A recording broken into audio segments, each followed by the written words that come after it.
함께 사도행전 5장 33절에서 42절까지 제가 한 절 여러분이 한 절 우리 봉독하도록 하겠습니다. 그들이 듣고 크게 노하여 사도들을 없이 하고자 할세 글센 가말리엘은 율법교사로 모든 백성에게 존경을 받는 자 공회 중에 일어나 명하여 사도들을 잠깐 밖에 나오게 말하되 이스라엘 사람들아 너희가 이 사람들에게 대하여 어떻게 하려는지 조심하라.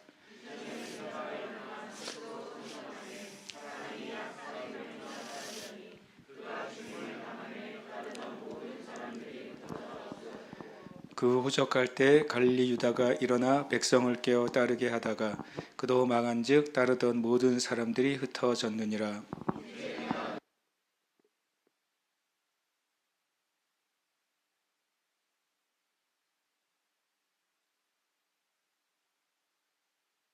만일 하나님께로부터 났으면 너희가 그들을 무너뜨릴 수 없겠고 도리어 하나님을 대적하는 자가 될까 하노라 하니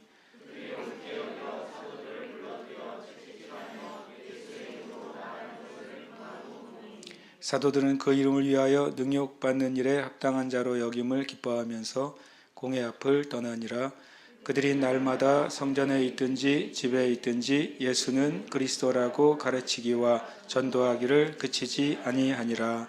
아멘. 할렐루야. 아멘. 하나님이 우리와 함께 하십니다. 아멘. 그게 놀라운 사실입니다. 아멘. 저와 여러분이 혼자 있을 때에도 하나님이 그곳에 함께 하십니다. 아멘. 감시자로 함께 하시는 것이 아니라 우리를 돕는 분으로, 우리를 사랑하시는 분으로 또 함께 하시는 것을 우리는 믿습니다. 아멘. 정말 주님의 소원이 있다면 이 땅의 교회가 초대교회와 같이 되는 것일 겁니다. 그렇죠. 주님의 소원이 있다면 이 땅에 있는 모든 목회자들이 초대교회의 사도들과 같이 되는 것일 겁니다. 아멘. 주님의 소원이 있다면 이 땅에 있는 모든 성도들이 초대교회에 있었던 성도들과 같이 되는 것일 겁니다. 맞습니까? 저는 그럴 거라고 생각합니다. 주님이 기뻐하시는 것 그리고 주님이 원하시는 것이라고 저는 생각합니다. 그래서 사도행전은 어떤 면에서는 참 두렵고 떨리는 책이기도 합니다. 왜냐하면 우리가 사도행전을 볼 때 마치 저 산꼭대기에 있는 우리가 이르기 어려운 어떤 아름다운 성처럼 보여지기 때문에 그렇습니다. 정말 멋있고 아름답고 좋은 성이 저기 있어. 그런데 가려면 엄청 힘들어. 그런 느낌이 사도행전 같기 때문에 두렵고 떨리는 마음이 있습니다. 그러나 분명히 이것이 허구가 아니라 역사 가운데 있었던 하나님의 교회고 또 하나님의 성령이 또 세우신 교회고 그 동일한 성령이 지금도 저와 여러분 가운데 역사하심을 믿습니다. 사도행전의 역사를 이루시고 또 일으키신 성령님이 우리 안에 계신 성령님과 똑같다면 그럼 그 성령님께서 지금 이 세대에도 그 일 그리고 더 크고 놀라운 일을 이루실 줄 믿고 그렇게 하길 원하시는 줄 믿습니다. 그런 면에서 이 땅의 교회와 또 많은 사역자들과 주의 성도들이 성령님께 진심으로 협력해야 되는 줄 압니다. 손바닥도 마주쳐야 박수가 되잖아요. 하나님이 혼자 모든 걸 하실 능력이 있으시지만 하나님은 결정하시기를 창조하시고 하나님의 형상을 가진 인간을 창조하시고 결정하셨잖아요. 하나님이 하실 능력이 충만하신데 하나님의 형상을 가진 하나님의 사람들과 하기로 결정하신 것입니다. 그래서 그것이 역사 가운데 일어난 사건들이라는 것을 우리가 압니다.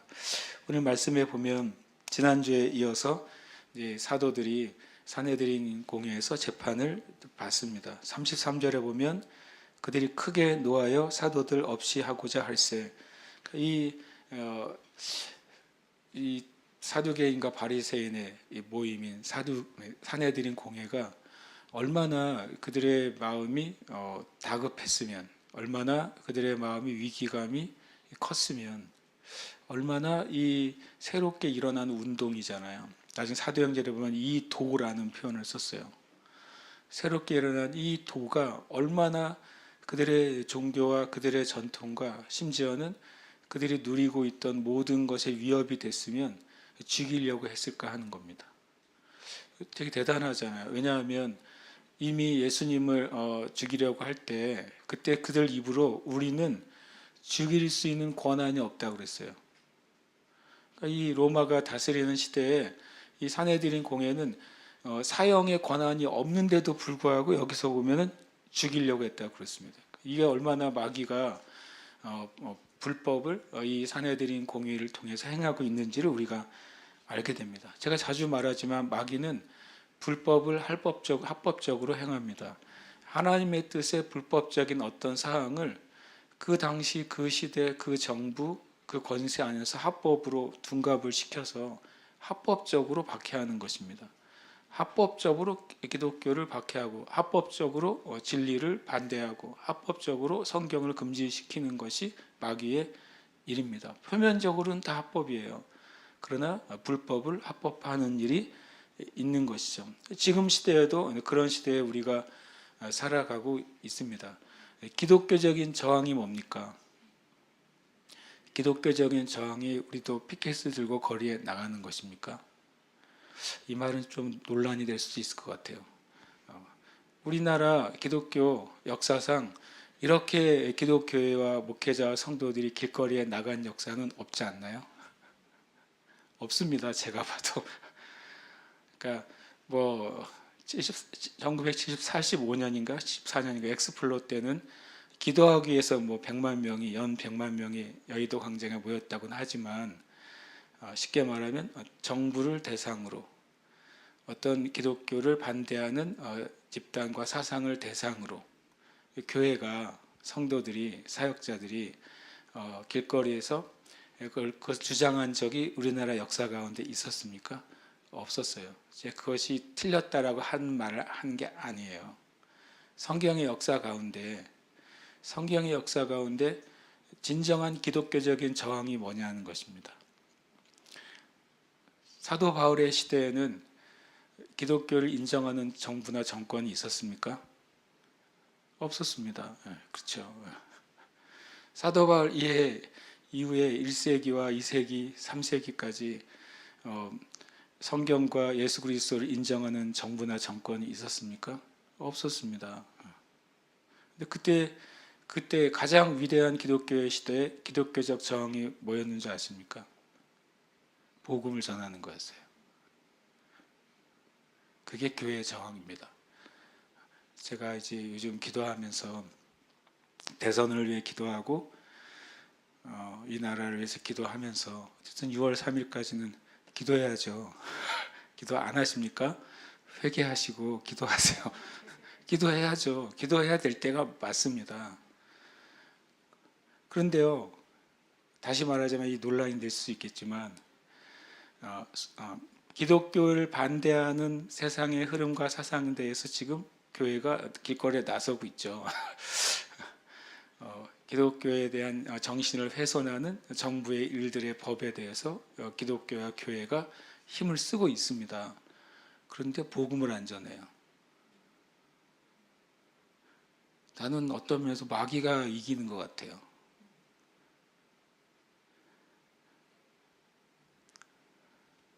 광화문 시청 그런 광장에 수십만 명이 나오거든요. 그분들이 전도는 안 해요. 이렇게 말하는 저를 보고 야, 저 목사는 굉장히 시대적인 흐름을 역행한다라고 말할지 모르겠어요. 제가 성경을 보다 보니까 기독교 역사를 보면 기독교의 박해의 시기가 지금에 비교하면 지금 박해의 시기입니까? 박해의 시기죠. 대한민국은 박해의 시기입니까? 솔직히 말하면 아니에요. 뭐 정치적인 뭐 어떤 영적인 그런 미혹이나 그런 것은 뭐 항상 있어 왔어요. 근데 그런 기독교회가 2000년간 살아남을 뿐만 아니라 하나님의 성령에 의해서 계속 교회는 성장했습니다. 지난번 말씀드렸잖아요. 어떤 신학대학원, 미국 신학대학원에서 기독교 역사에 기독교 인구의 증감을 살펴봤더니 단 한 해도 전 세계적으로 기독교 인구가 감수한 적이 없는 것, 그것이 기독교 역사의 실제라고요. 하나님 나라는 확장해 왔는데 확장하는 방법은 단 한 가지였어요. 복음을 전하는 거였어요. 복음을 전하는 거예요. 러시아가 공산주의화돼도 거기서 복음 전하는 사람들이 있는 것이고, 이란이 무슬림화돼도 거기서 복음 전하는 사람이 있는 것이고, 중국이 공산화되고 북한이 공산화돼도 그래도 복음을 전하는 사람들이 있기 때문에 교회가 성령의 능력으로 확장된 것이지, 교회의 저항은 저는 분명하게 말합니다. 모든 시대, 모든 상황, 모든 문제에 대한 교회의 저항은 단 한 가지인데 복음을 전하는 겁니다. 그거 외에 성경이 우리에게 말한 저항은 존재하지 않는다고 저는 생각합니다.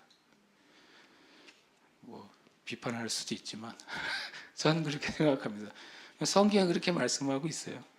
오늘도 그렇습니다. 사도행전 보시면, 사도행전 이제 첫 배경은 예루살렘이잖아요. 예루살렘 가보셨어요? 콩알만해요. 조그만합니다. 조그만해요. 우리 화북 삼양보다도 작아요. 예루살렘 거기 핵심 지역은. 그 중에 처음에 예수님이 죽은 다음에 성령이 임하고 오순절이 임한 다음에 삽시간에 3,000명, 5,000명이 예수 믿게 됐잖아요. 거기서 제일 큰 집단이 누구겠어요? 유대인 그룹이 아닙니다. 이 상태에서는요. 기독교가 제일 큰 집단이에요. 조금 지나보세요. 허다한 제사장의 무리도 예수 믿었다고 그랬어요. 말씀이 세력을 얻었다고 그랬어요. 흥왕케 되었다고 그랬어요. 그 정도면은 교회가 실은 힘으로 예루살렘 지역 점령할 수 있었어요. 교회가 힘으로 했다면. 전 그렇게 생각합니다. 성령은 그것을 원하시지도 않고 그렇게 하라고도 말씀하시지도 않고, 사울 하나 일어났다고 다 도망가잖아요. 기록에 보면 빌라도가 가지고 있었던 군인이 200명에 300명이라고 그랬어요.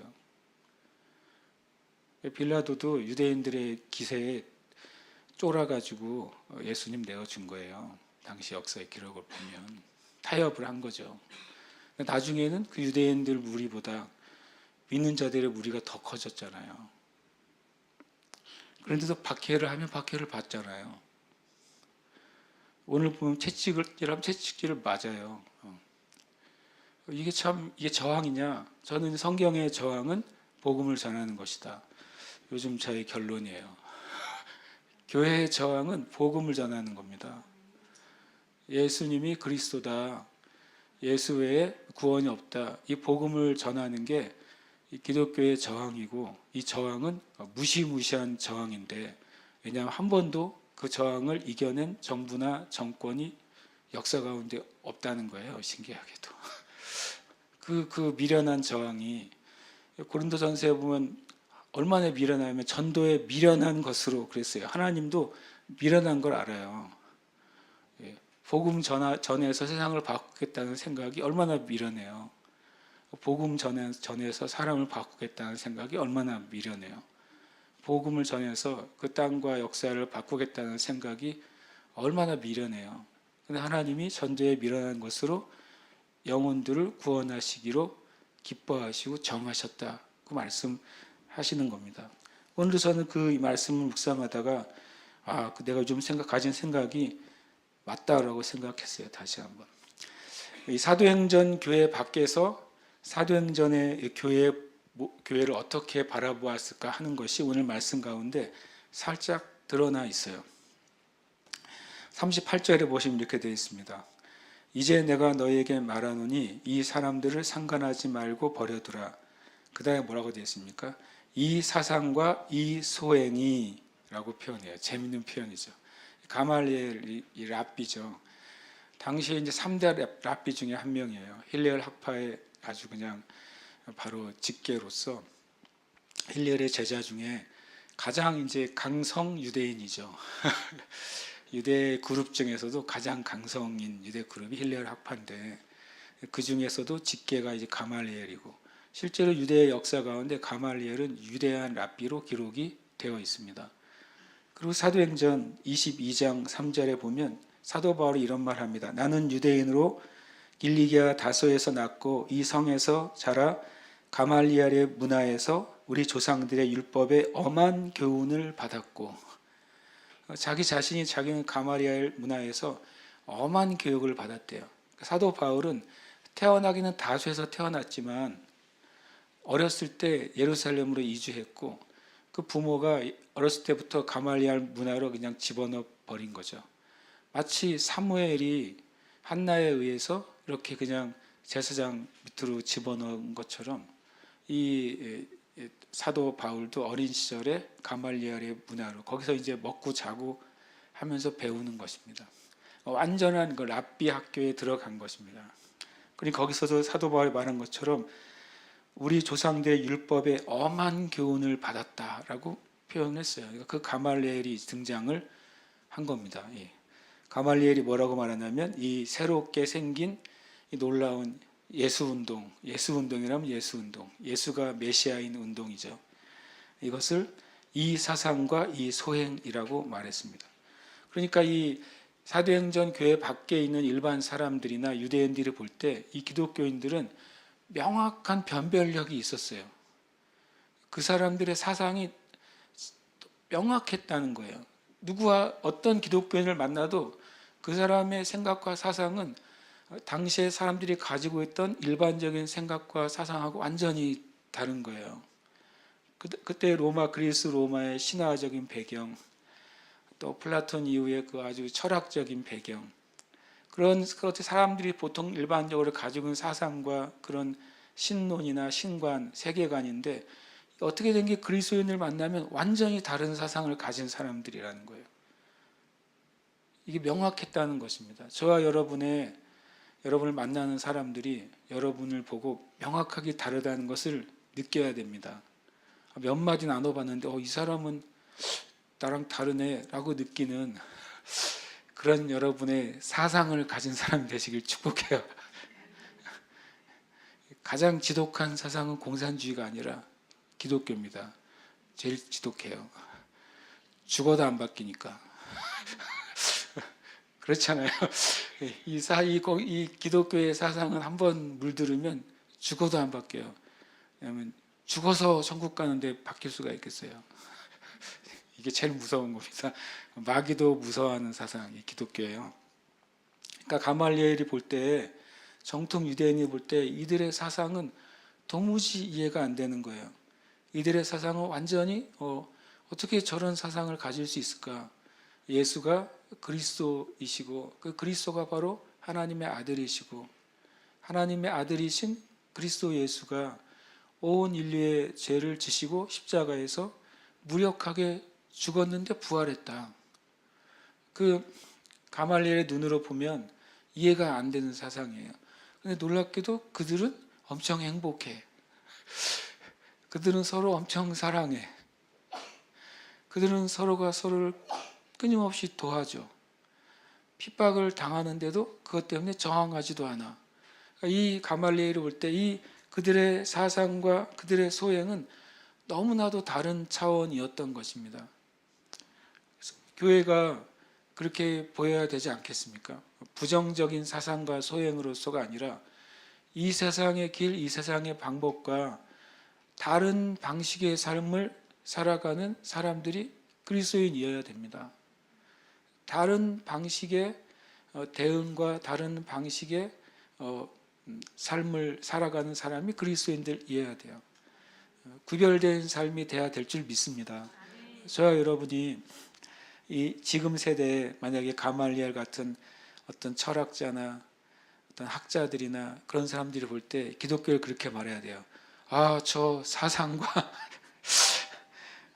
그들의 사상과 소행을 보라고 완전히 이 세대와 다르다라고 말하게 돼야 됩니다. 왜냐하면 당시에는 기독교인들 자체가 전도지였습니다. 전도지가 필요 없어요. 왜냐하면 예수 믿는 사람 자체가 그들의 복음의 향기요, 복음의 편지이기 때문에 그렇습니다. 지금 시대에도 저와 여러분을 하나님이 그렇게 부르신다고 믿습니다. 우리가 그리스도의 향기요, 그리스도의 편지로 이 세상에 보내어진 줄 우리는 믿습니다. 그래서 우리의 삶 가운데 우리가 기도할 때 주님, 가말리엘이 예수 믿는 사람들을 그들의 사상과 그들의 소행이 우리가 다르다라고 평가한 것처럼 그러한 교회, 그러한 성도, 그러한 목회자들이 되도록 기도해 주시길 바랍니다. 지금은 정말 그런 것이 필요한 때입니다. 지금은 너나 할 것 없이 큰 소리를 냅니다. 너나 할 것 없이 비판을 합니다. 너나 할 것 없이 저주를 하고 너나 할 것 없이 편을 가릅니다. 그것은 성경의 사상과 소행이 아닙니다. 그것은 복음의 사상과 소행이 아니에요. 분명히 아닙니다. 분별은 하지만 주님은 저주하지 않으셨어요. 주님은 십자가에 달리셨지만 심판하지 않으셨어요. 죄를 죄로 갚지 않으시고 악을 악으로 갚지 않으시고 욕을 욕으로 갚지 않으셨어요. 가끔 보면 어떤 교회는 이렇게 말씀하시는 분들이 목사님들인데 똑같아요. 똑같이 욕하고 똑같이 저주하고 똑같이 소리 질러요. 그래서 내가 누가 저분을 보고 하나님을 만날까 그 생각했어요. 누가 저분을 보고 복음을 들을까 그 생각을 했어요. 그분이 하는 말이 맞는 말들을 해요. 그런데 저주하고 욕하고 비판하면서 맞는 말들을 해요. 그분이 어느 날 또 말씀을 전할 거 아니에요. 그 바른 말을 욕하고 비판하고 저주하면서 했던 그 입에서 예수님은 사랑이시라는 말을 들을 때 그 듣는 사람들이 하나님을 만나겠어요? 전 만나기 어려울 거라는 생각이 들어요. 그렇지 않으면 제가 뭐 잘한다 그런 게 아니라 그냥 기도하는 거예요. 주님은 분명히 이 땅의 교회와 성도들을 통해서 하나님을 드러내길 원하시잖아요. 하나님이 우리의 창조주이시고 우리의 구원자가 되시고 우리를 사랑하신다고 우리를 구원하신 분이라는 것을 이 땅의 교회를 통해 알리길 원하시잖아요. 성경은 하나님 모든 사람이 진리를 알고 구원에 이기를 원하신다라고 말씀하셨으니까 우리가 지금 나라를 위해 기도할 때, 이 땅의 교회를 위해 기도할 때, 또 수많은 사역자들을 위해 기도할 때 복음으로 저항하는 교회와 성도와 사역자 되도록 기도하십시오. 그래야 마귀에게 속지 않습니다. 그래야 마귀의 미혹에 교회가 걸려 넘어지지 않는 것입니다. 이 말씀이 저한테 참 도전이 됐어요. 그냥 가말리엘이 한 말이잖아요. 그들의 사상과 소행이라는 표현을 써요. 굉장히 낮춰서 한 말이죠. 근데 그게 기독교인들의 모습을 오히려 거울처럼 보여주는 것입니다. 분별된 사상, 분별된 생각, 분별된 말, 또 분명히 분별된 삶을 살았던 것입니다. 그리고 또 40절에 보면 이 가말리엘의 입으로 이런 표현합니다. 그 사내들인 공회가 그들이 옳게 여겨 사도들을 불러들여 채찍질하며 예수의 이름으로 말하는 것을 금하고 놓으니, 그러니까 그들이 보기에는 기독교인들의 특징이 뭐냐면 예수의 이름으로 말하는 거예요. 그들의 사고방식이 예수라는 사람의 아예 박혀 있는 사람들이 이 기독교인들인 거예요. 예수님의 말로 말하는 것, 예수님의 이름으로 고백하고 예수님의 이름으로 삶을 살아가는 이들이 그리스도인들이었던 거예요. 정말 제대로 된 그리스도인인 것이죠. 그러니까 예수 믿으면서도 다른 기준으로 살아가는 수많은 그리스도인들이 있는 겁니다. 예수님의 이름을 전하면서도 다른 철학자의 기준으로, 다른 신학자의 기준으로, 다른 사상가의 기준으로 하나님의 말씀을 변증하는 수많은 사역자들이 있는 것입니다. 우리는 오직 때를 얻든지 못 얻든지 말씀을 전파하라라고 하는 주님의 그 명령 가운데 있는 것입니다. 그래서 이 초대교회 성도들은, 초대교회 사도들은 예수의 이름으로 말하는 자들이었어요. 그런 한국의 전통에 그런 거 있잖아요. 공자왈, 맹자왈. 예수 믿는 사람들은 예수왈 그래야 되거든요. 그런데 제가 어떤 설교를 듣다가 굉장히 당황스러운 것은 설교 본문을 한 다음에 공자께서 이러더라고요. 그 성경 본문을 왜 읽은 거지? 제가 그랬어요. 공자께서 이런 말씀을 하셨다는 거예요. 공자께서 하신 말씀과 이 성경 본문이 닮은 게 있다는 거예요. 그래서 제가 공자를 전하는 건가? 예수를 전하는 건가? 그랬어요. 예수의 이름으로 말하는 것이 교회입니다. 저 여러분들 예수의 이름으로 말하는 그리스도인 되시길 축복합니다. 아멘. 여러분 엄청난 아름다운 말을 했는데 그거 누가 한 말이에요? 그러면 우리 100% 그거 예수님이 한 말이에요. 그래야 돼요. 그래야 그리스도인인 줄 믿습니다. 아멘. 근데 가말리엘이 이제 신기하게도 가말리엘은 이 그리스도인들을 옹호하려고 한 말은 아니었어요. 가말리엘이 그리스도인이 된 것도 아니었어요. 근데 신기하게도 가말리엘이 영적인 분별법은 너무 정확한 거였어요. 교회가 이 세상이 가지고 있는 어떤 지혜의 부분을 봐야 될 필요가 있어요. 배우라는 게 아니라 성경에도 말했어요. 이 세상 사람들이 가지고 있는 지혜가 있다고.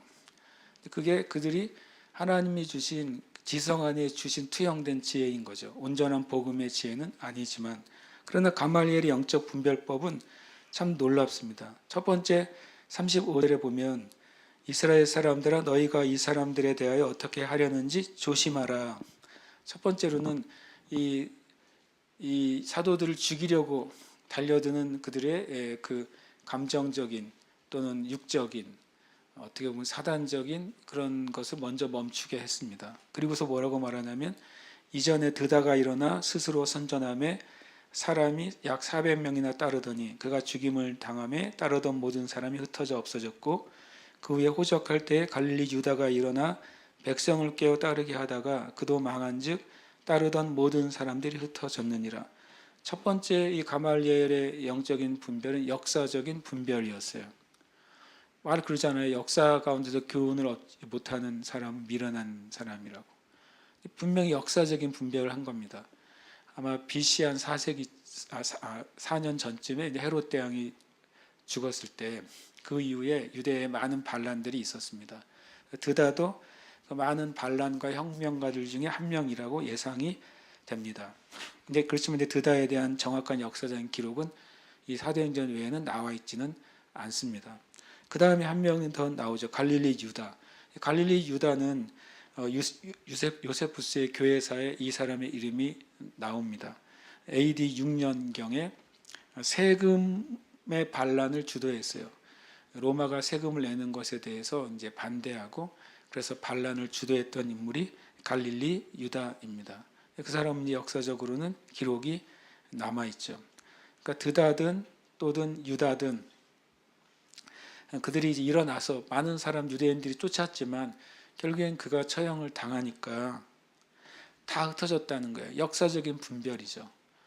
그 애들이 힘이 없으면 결국엔 흩어져 이거예요. 근데 실제로 마치 드다가 죽고 모였던 사람이 흩어졌잖아요.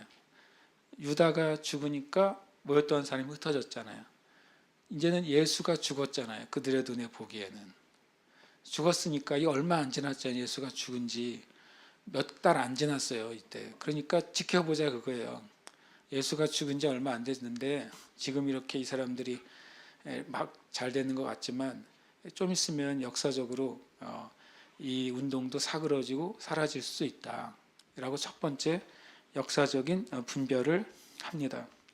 두 번째, 참 이제 가말리엘이 되게 그래도 공정한 사고방식을 가지고 있었던 사람입니다.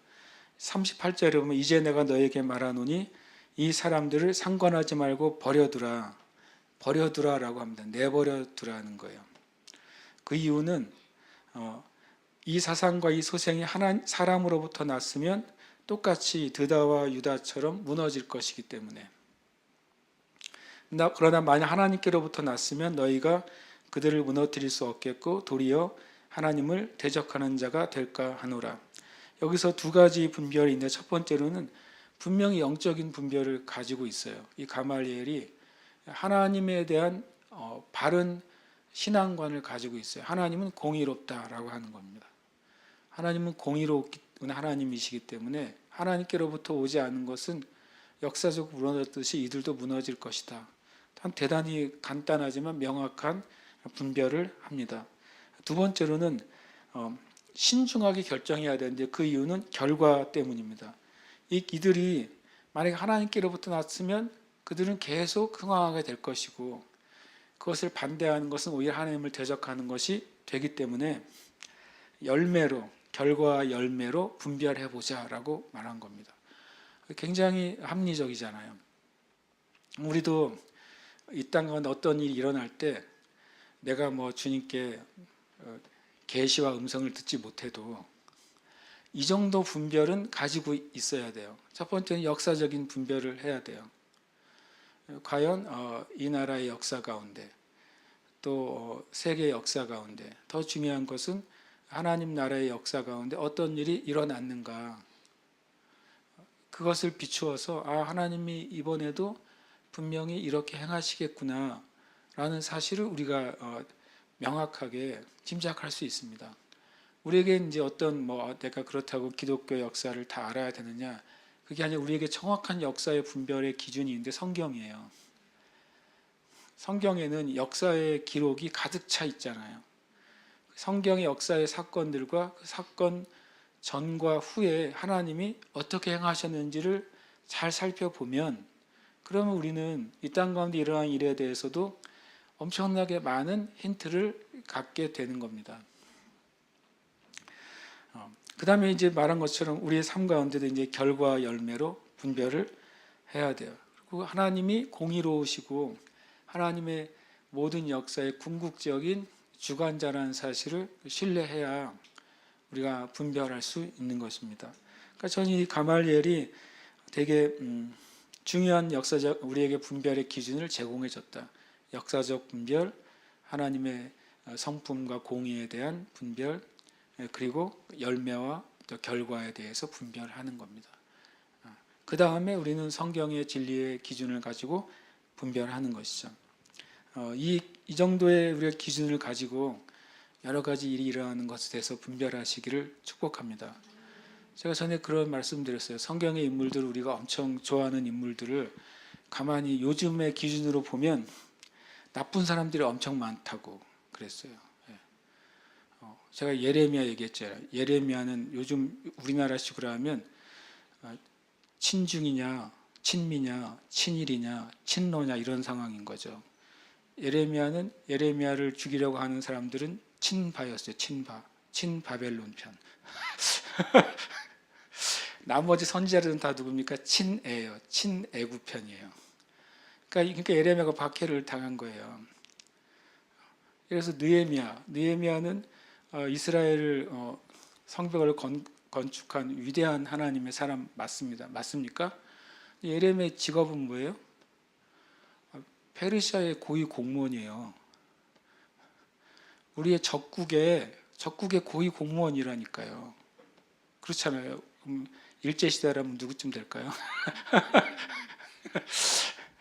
일제시대라면 동경대 나와가지고 한국의 총독으로 파송된 조선인인 거예요. 어떻게 생각하세요? 요셉 보세요. 요셉. 위대한 하나님의 사람이죠. 왜냐하면 이 아브라함, 이삭, 야곱 하나님의 백성을 이제 가나안에서 애굽에 옮겨 놓게 한 위대한 하나님의 사람이죠. 요셉의 직업이 뭐예요? 이집트의 관리라니까요. 이집트가 하나님 나라입니까? 파라오가 하나님을 섬겼습니까? 요셉은 파라오의 법대로 이집트를 다스렸어요. 그러니까 우리가 역사를 보는 관점이 성경을 보면서도 역사에 대해서 교훈을 얻지 못한다는 생각을 제가 갖게 됐어요. 교훈을 얻지 못해요. 그냥 요셉은 하나님의 사람이죠. 맞죠? 맞는데 실제 당시에는 요셉은 어떤 인물이에요? 정말 대제국 이집트의 눈도 못 쳐다보는 총리인 거예요. 그는 먹는 것, 말하는 것, 입는 것, 행하는 건 다 애굽 스타일인 사람이 요셉이죠. 그렇잖아요. 근데 성경에 많은 인물이 그렇습니다. 많은 인물이. 근데 우리가 이 21세기의 정치, 사회, 문화, 경제를 볼 때도 묘하게 그런 관점으로 못 봐요. 누가 하나님의 손에 잡힌 자인가? 그거를 보려면 좀 더 많은 연구가 필요할 수도 있어요. 어쨌든 우리가 이 분별을 가져야 돼요. 성경은 말합니다. 성경은 하나님의 사람들을 정말 우리가 알 수 없는 곳에 숨겨 두셨어요. 숨겨 두셨습니다. 하만이 유대인들을 죽이려고 할 때 그 여자 하나가 그 판을 뒤집을 줄 하만이 알았겠어요. 그 여자 뒤에 모르드게라는 이름도 잘 모르겠는 모르드게가 있었다는 사실을 알았겠어요. 그러니까 하나님의 일은 정말 놀랍다고 저는 생각합니다. 그러니까 저와 여러분이 믿음으로 서 있어야 돼요.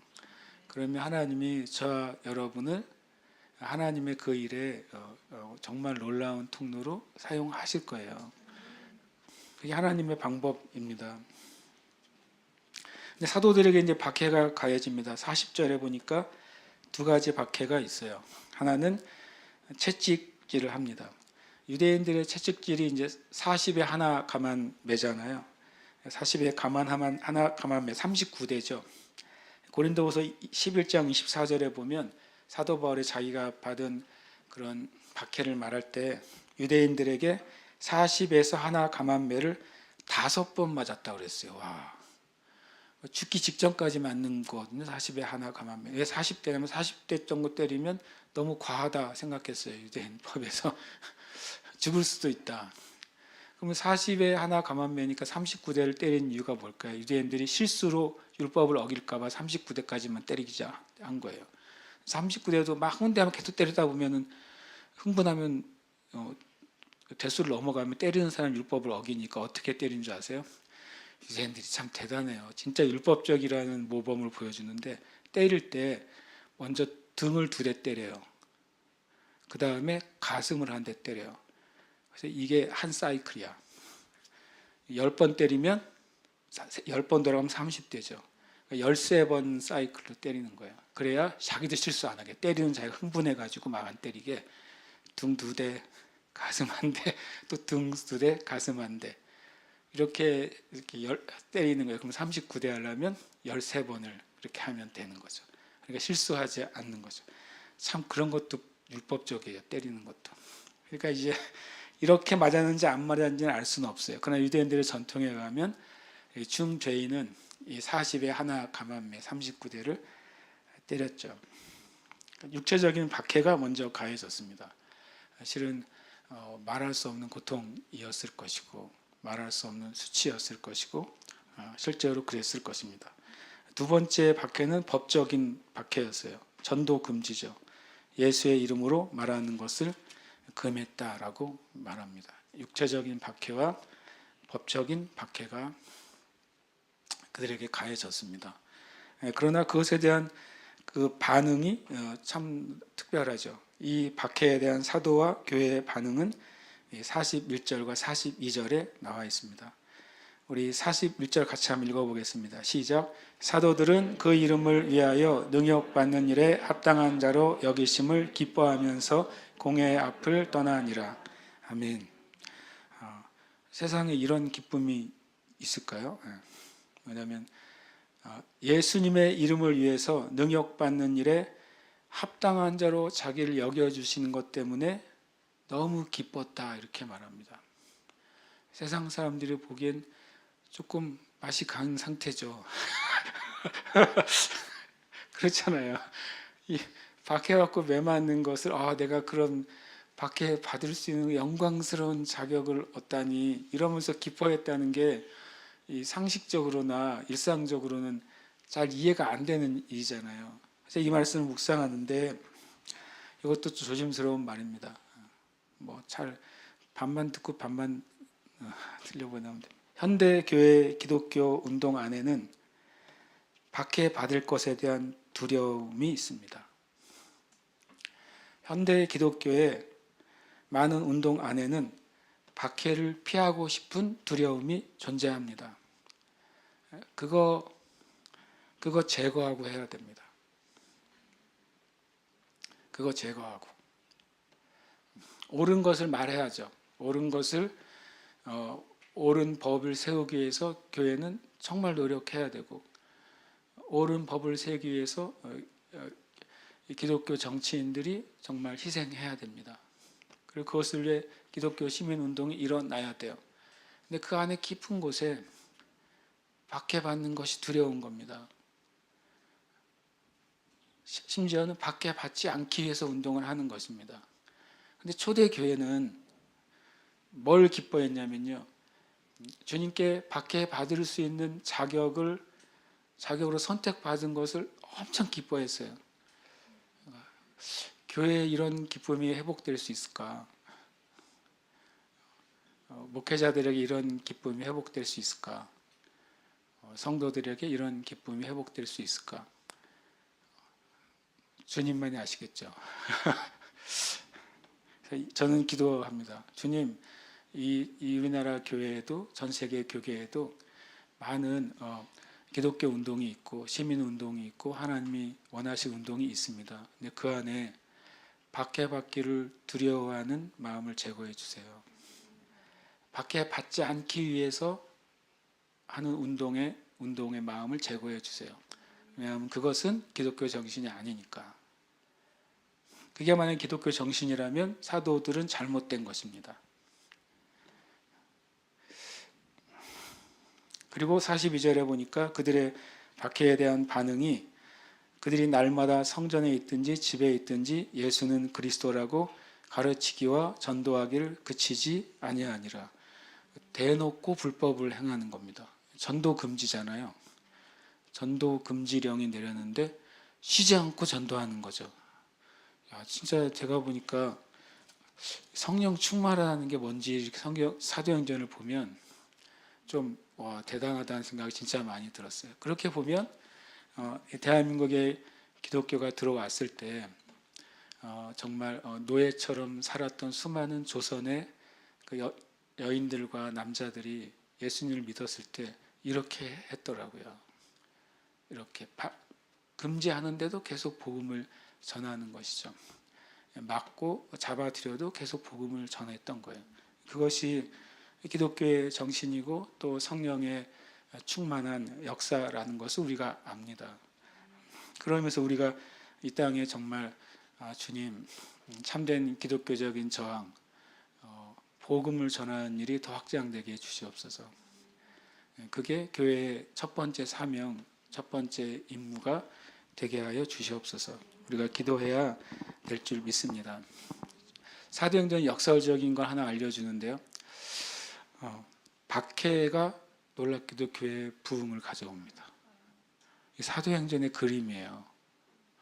정말 신기한 그림인데 성령이 임한 다음에 박해가 일어나면 교회가 부흥해요. 교회를 반대하는 일이 일어나면 교회가 부흥해요. 심지어는 교회 안에서조차 문제가 일어나도 교회가 부흥해요. 성령 충만한 교회 안에 일어났던 놀라운 정말 신비한 역사인 줄 믿습니다. 함께 이 시간을 위해 기도하기를 원하는데요.